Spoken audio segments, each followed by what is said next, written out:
Come. You'll witness things strange, unexpected, mysterious, but not to be denied. Join me now and take one step beyond.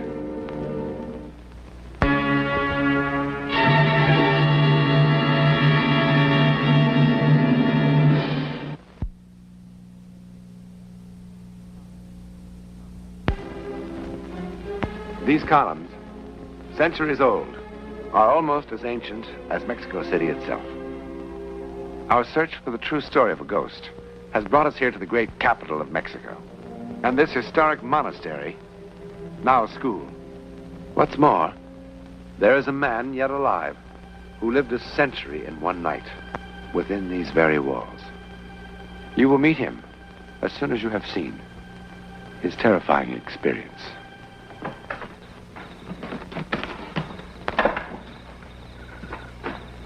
Abuelita, it's getting late. Vámonos. Santa will be here in a momentito. There is plenty of time. He's just seeing that the other gates are locked. What happens if we had to stay here all night?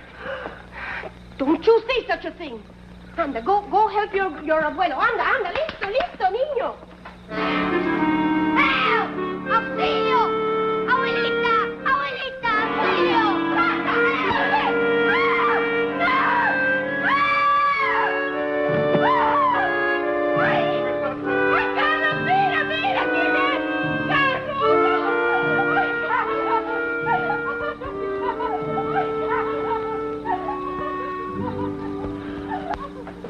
Take a little tequila, it will give you strength.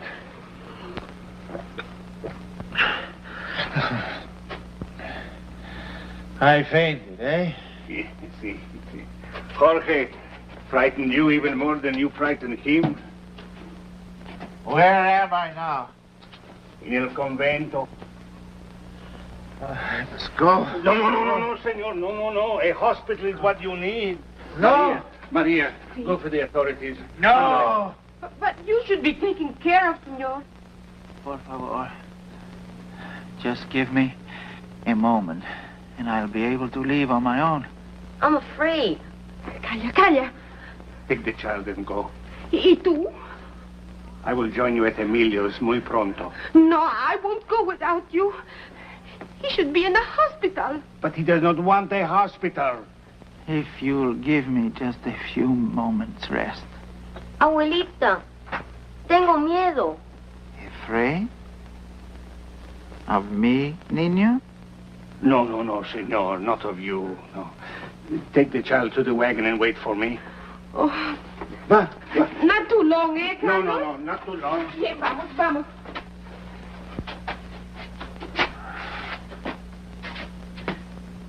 If not me, who is the child afraid of? I'll go find some food for you in the kitchen.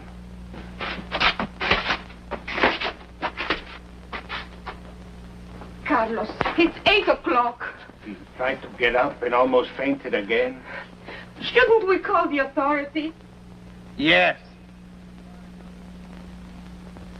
You are about to become a very popular man, senor. For what reason, amigo? You will get your name in all the newspapers. You will make a lot of pesos. Why? I am Dr. Pino Atl. Who?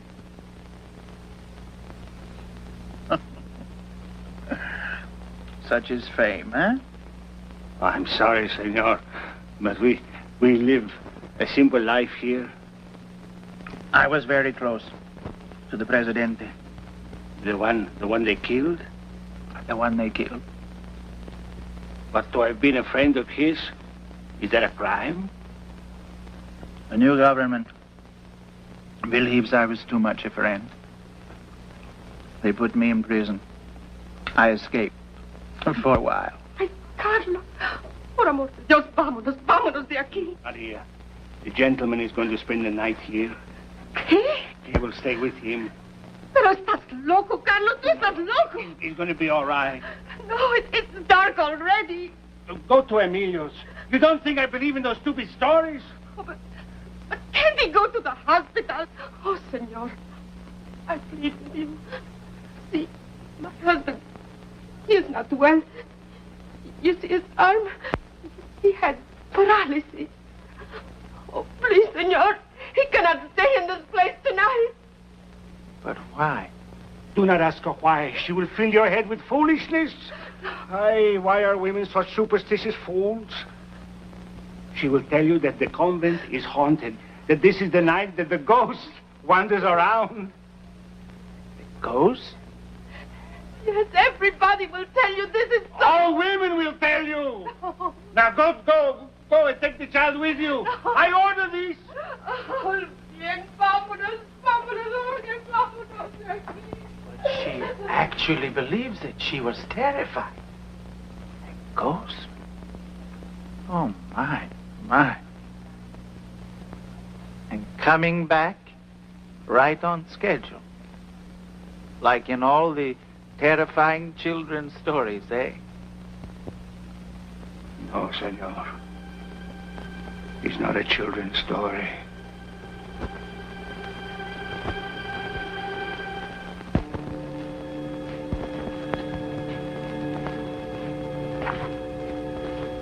Senor, this is not the result of a children's story.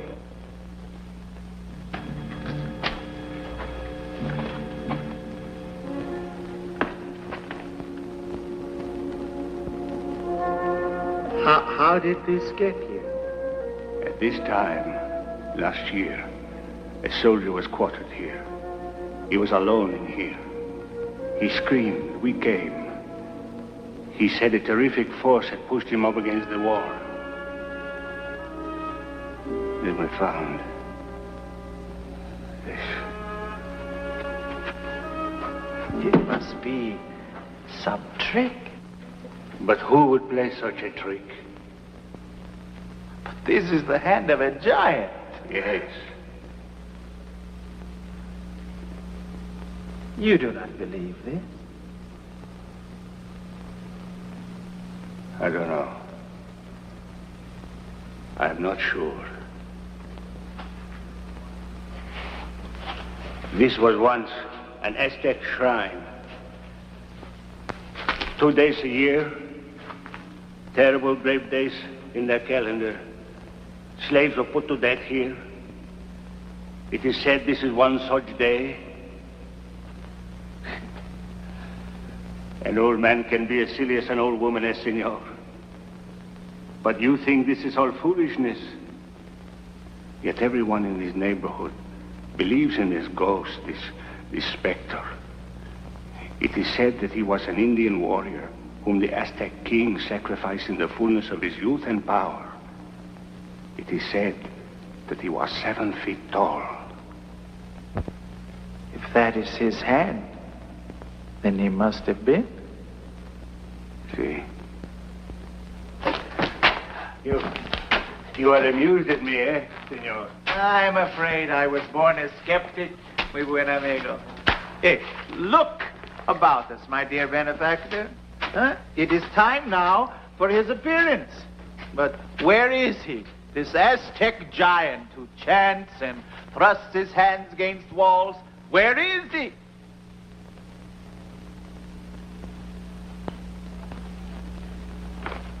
A man from the market outside El Convento came to the prison.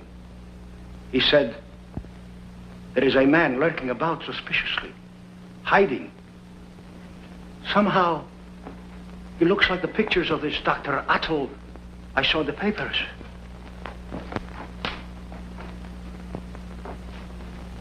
Oh, the man must have been blind.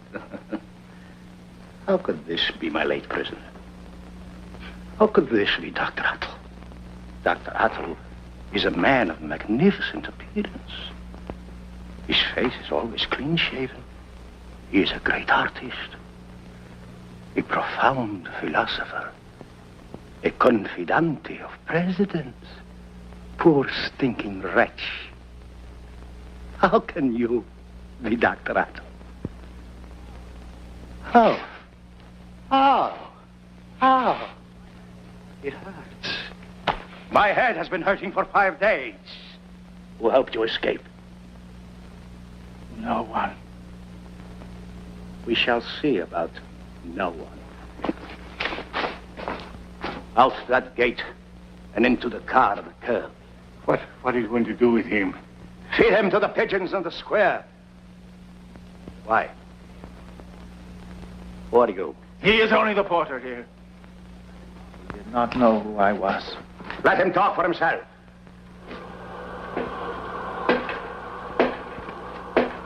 Did you feel that? Cold wind. A cold wind on a windless night? ¿Qué pasa?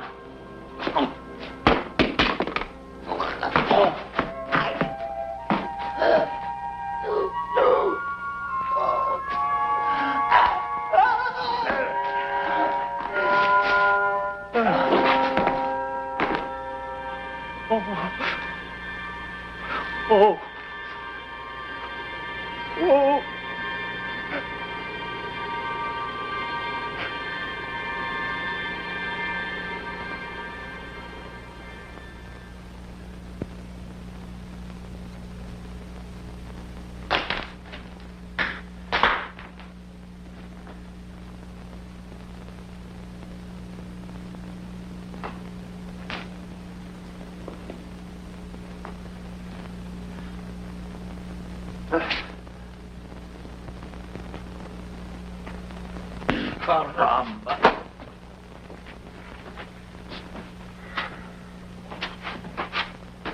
Sit down. Sit down, Doctor.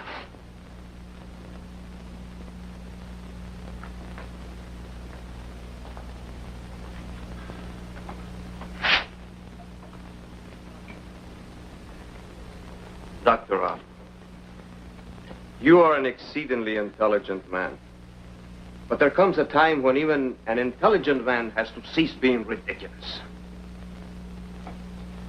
Porter regains consciousness, he will tell you. That a ghost killed Captain Alvarez. I did not say a ghost. You said it.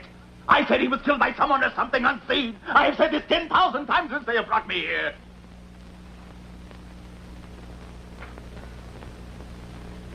You're a man whose luck has really run down.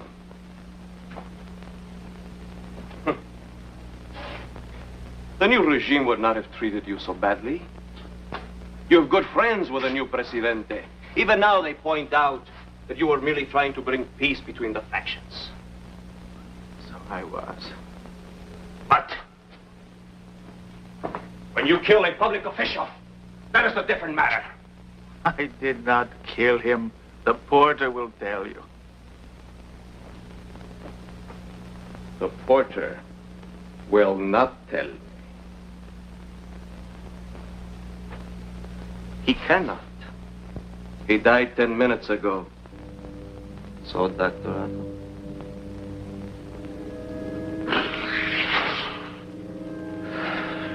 He would have told you the truth.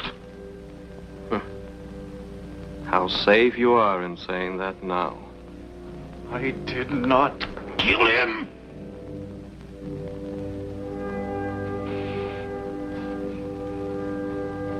How strong you become when you get angry.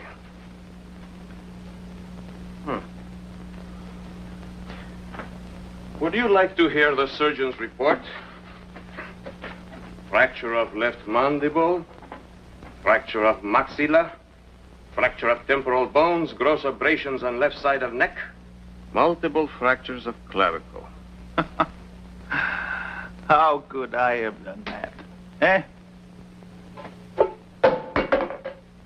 The captain lies dead in the basement morgue. Have you seen the body? Isn't the report enough? It's too much. That's the point. If you will go and see the body, you will see that I could not have done it. Will you see the body with me? Yes. Muy bien. Vamos. Vamos.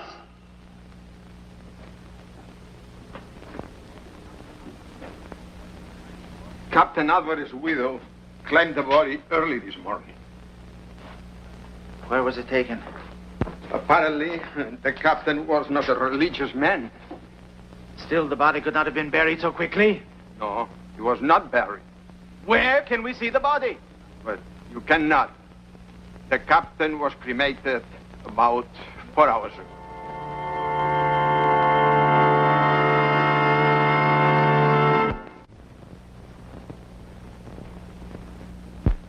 You are quite correct, sir. My luck has run down. Perhaps not. Salte. I must admit, Dr. Attle, I was deeply impressed. I was angry before because I thought it was another fraud. You know, an insult to my intelligence. Now I think that you actually believe the story. I do. Isn't the mind absolutely remarkable? And yet, it is so understandable. A man like you would find violence utterly repugnant. Naturally, your whole personality would reject it. The porter and the other obviously told you about this specter, this phantom, huh? Did you not find it utterly ridiculous at the time? At the time? Ah. But it was planted in your mind. And look how your mind has used it. Why, you have managed to absolutely blot out the whole truth with this fable. Of course, Doctor. You killed Captain Alvarez. No. No. Oh, come now, Doctor. Surely you do not believe in phantoms any more than I do. But I saw something. Of course you did. Of course you saw something. Your mind created something to shield you from this act of violence, which is so against your nature. You have heard of such things. But this was different. Every time it happens, the person always says, yes, but this was different.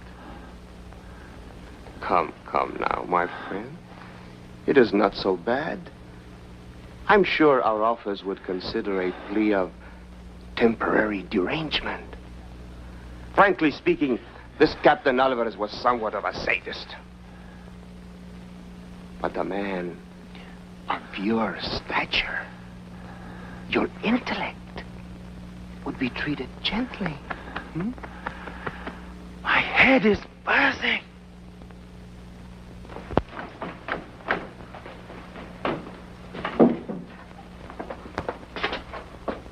What are you doing? Gomez wants to borrow it just for an hour, and since I'm about to go off duty anyhow. Gomez. Senora Alvarez is paying him 300 pesos, so he wants it to be perfect. And how much is the vulture paying you? Nothing, sir. I assure you... You assure me? Get out. Go on. 300 pesos. The vulture.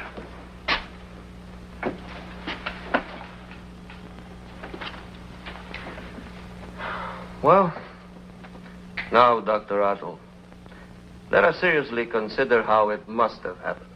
I did not do it. I cannot make myself believe something that is not true. But it is true. No, I did not touch him. You didn't touch him. We will go to Gomez. Come, Dr. Attle. Come, you poor innocent man. You gran intellectual. Come!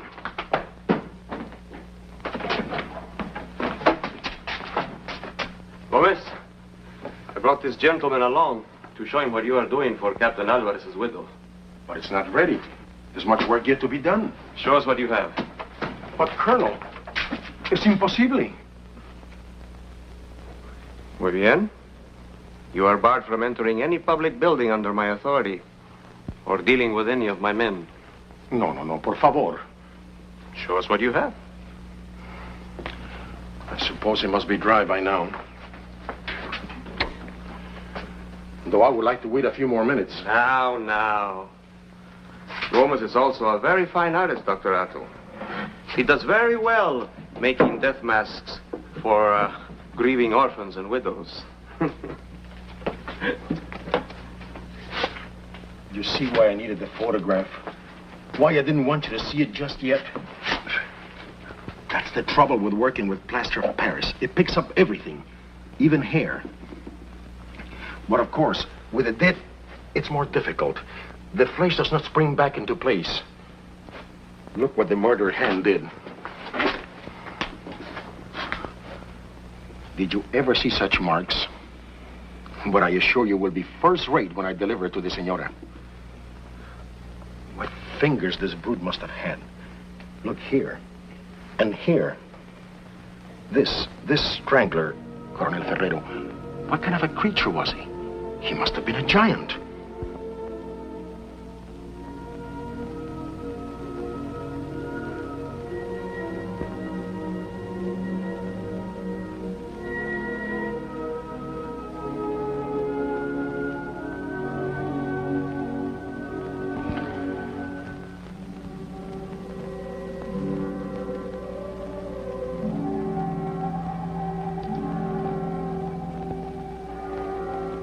What kind of a creature was he, Ferrero? What kind of a creature was he? Well, all we can say is that the man who was there when all this happened 40 years ago is here with us now. We are indeed honored by the presence of perhaps one of Mexico's most distinguished living artists, philosophers, and critic, Dr. Adel. Doctor, for the purposes of dramatization and condensation, you allowed us certain liberties with your incredible story. But the psychic occurrence, that happened exactly as reenacted. Isn't that so? Yes, in 1920, in the courtyard of El Convento de la Merced. El Convento de la Merced is the convent that we photographed in the first part of the picture. I saw an officer strangled to death by someone or something not visible to the eye. The officer was strangled by someone or something not to be seen by the eye. It's an incredible story, Doctor. And you were saved from a murder charge by the use of a plaster of Paris cast, similar to this one, taken of the dead man. No? That's correct. For the marks on the throat could only have been made by a giant. And plainly, I am far from that. Doctor, show me exactly how you put your hand on the throat to defend yourself. My word, is that incredible. How small your hand is compared to this hand of the giant, huh? Dr. Adel, how close were you to whatever happened? As close I am to you, and I see you quite clearly. Thank you, Doctor. Explain it? We cannot. All we can say is that it happened, and to that man. Why was El Convento de la Merced haunted by that specter? Could it be that among all those millions sacrificed savagely throughout bloody history, something remains here on Earth? A troubled shadow to remind the living that injustice has been done? I wonder.